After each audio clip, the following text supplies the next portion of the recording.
Saudi আরবের মদিনায় প্রবাসীদের নিয়ে কাজ করা অরাজনৈতিক সংগঠন বাংলাদেশ কমিউনিটি মদিনা শাখার অভিষেক ও পরিচিতি সভা অনুষ্ঠিত হয়েছে।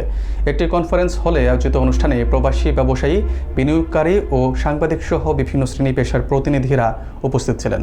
অনুষ্ঠানে নতুন কমিটি ঘোষণা করা হয় এবং ভবিষ্যতে প্রবাসীদের সমস্যা ও অধিকার নিয়ে কাজ করার অঙ্গীকার ব্যক্ত করা হয়।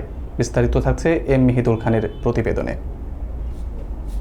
সৌদি আরবের মদিনায় বাংলাদেশ কমিউনিটি মদিনা শাখার অভিষেক ও পরিচিতি সভা জাঁকজমকপূর্ণ আয়োজনে অনুষ্ঠিত হয়েছে।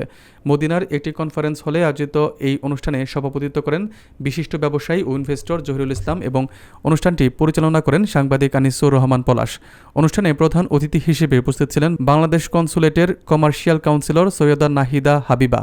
বিশেষ অতিথি হিসেবে উপস্থিত ছিলেন মুসাফির ফাউন্ডেশনের চেয়ারম্যান আলহাজ আব্দুল হান্নান মুসাফির, বিশিষ্ট ব্যবসায়ী আলহাজ মোহাম্মদ মুমিন, চ্যানেল আই সৌদি আরবের সিনিয়র রিপোর্টার MY আলাউদ্দিন, ব্যবসায়ী ও ইনভেস্টর হাফিজ আহমেদ খান, সবুজ আহমেদ এবং সোহরাব হোসেন সহ আর অনেকে। অনুষ্ঠানে জানানো হয়, বাংলাদেশ কমিউনিটি মদিনা একটি অরাজনৈতিক সংগঠন হিসেবে দেশে ও বিদেশে সুনামের সঙ্গে দীর্ঘদিন ধরে প্রবাসীদের কল্যাণে কাজ করে যাচ্ছে এবং আগামীতেও প্রবাসীদের বিভিন্ন সমস্যা ও অধিকার আদায়ে সক্রিয় থাকবে। সভা শেষে সংগঠনের 71 সদস্য বিশিষ্ট নতুন কমিটি ঘোষণা করা হয়, যেখানে বিশিষ্ট ব্যবসায়ী ও ইনভেস্টর ফারুক মাহবুবকে সভাপতি, সাংবাদিক আনিসুর রহমান পলাশকে সাধারণ সম্পাদক এবং আশরাফুল ইসলাম রবিনকে সাংগঠনিক সম্পাদক হিসেবে মনোনীত করা হয়।